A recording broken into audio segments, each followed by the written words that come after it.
Sebelum lanjut, jika kalian ingin membeli jersey terbaru Timnas Indonesia ataupun peralatan olahraga lainnya, bisa klik link yang ada di deskripsi.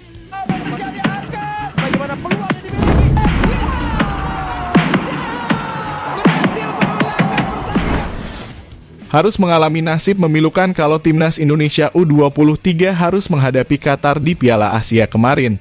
Mengingat jauh-jauh hari kita sudah mewaspadai Timnas Qatar yang kerap sering melakukan wasit kontroversi untuk memenangkan pertandingan secara tidak adil. Bukan karena mereka hebat, melainkan karena mereka dibantu oleh wasit.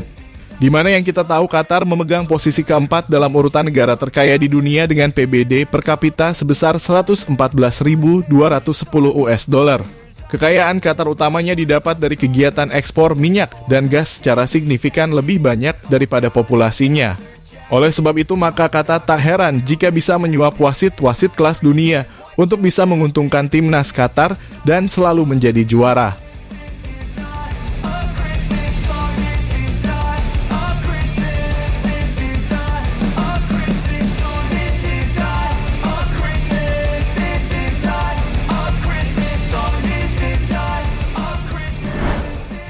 Ya, hal ini terjadi di level senior dan bahkan sekarang di level U-Strip 23. Namun sial, harus Indonesia yang menjadi makanan ringan dari Qatar. Beragam banyak kontroversi wasit yang bisa kita lihat pada pertandingan kemarin. Seperti 2 kartu merah 1 penalti membuat Qatar memenangkan pertandingan dengan skor 2-0, namun tunggu dulu. Dari apa yang didapat Qatar, mereka kini menjadi bahan perbincangan hangat dengan kontroversi wasit yang terjadi. Bukan hanya media-media di Indonesia saja, media-media di luar negeri juga menyoroti aksi tak terpuji dari Qatar. Dan berikut inilah cerita selengkapnya.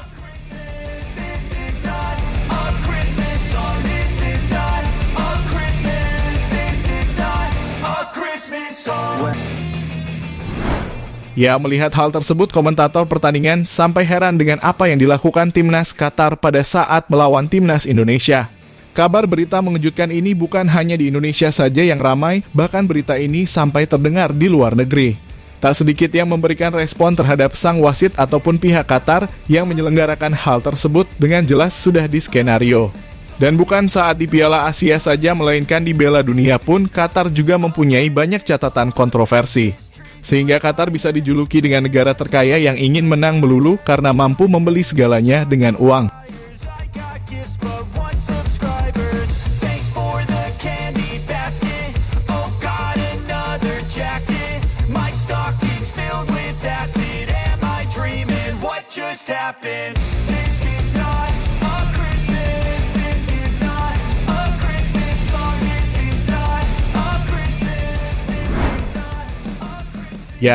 Ya memang ini bukanlah hasil akhir dari segalanya.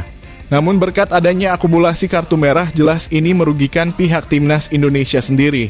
Karena yang kita tahu, Indonesia akan melawan tim-tim kuat di grup A seperti Australia dan Jordania. Gimana pertandingan pertama adalah pertandingan yang paling penting untuk menyusun siasat pertandingan ke depannya. Dengan begitu, Coach Sintayong semakin pusing dengan apa yang terjadi di Piala Asia. Sebut bagaimanapun, Timnas Indonesia harus menang melawan Australia pada tanggal 18 April nanti. Memang terlihat sangat berat, namun ini harus dihadapi oleh Sintayong, apalagi pemain vital seperti Iver Jenner tak bisa bermain lagi karena terdapat akumulasi kartu merah. Namun sekali lagi, bola adalah bundar, apapun bisa terjadi di dalam sepak bola. Bagaimanapun ini sudah terjadi, untuk protes biar diserahkan ke manajemen PSSI. Dan saat ini Timnas Indonesia harus fokus untuk pertandingan selanjutnya melawan Australia. Citayam juga harus mengevaluasi dari segi teknis dan strategi apa yang kurang dan menjadi masalah dalam pertandingan semalam. Sehingga kesalahan-kesalahan sekecil apapun bisa diminimalisir dengan baik. Sekali lagi, ini bukanlah akhir dari segalanya, tetap semangat dan tidak pantang menyerah.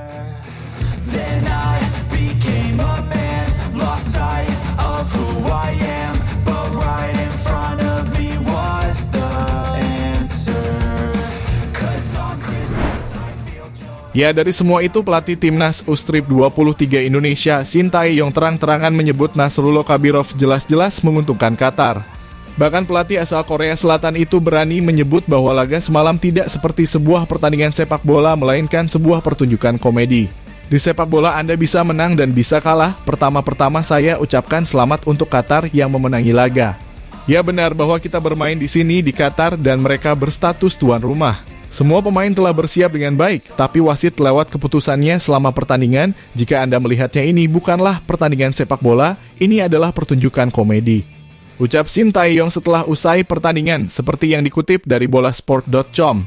Sementara itu pelatih Qatar U-Strip 23 menyebut bahwa pertandingan sesuai dengan harapannya. Ia tak menyebut jika wasit benar-benar melakukan kecurangan. Ini pertandingan yang sangat sulit buat kami. Selalu sulit bermain di kandang sendiri karena segalanya bisa menjadi emosional. Babak pertama berjalan bagus, tetapi di babak kedua kami tidak bisa mengontrol pertandingan sepenuhnya, kata Vale, dilansir laman resmi AFC. Kami bermain baik dalam beberapa aspek dan kami tidak baik dalam beberapa hal lainnya. Kami tidak bisa melakukan semua yang kami inginkan hari ini, tetapi itu memang bisa terjadi. Ucap Lidio Feli seperti yang dikutip dari bolasport.com.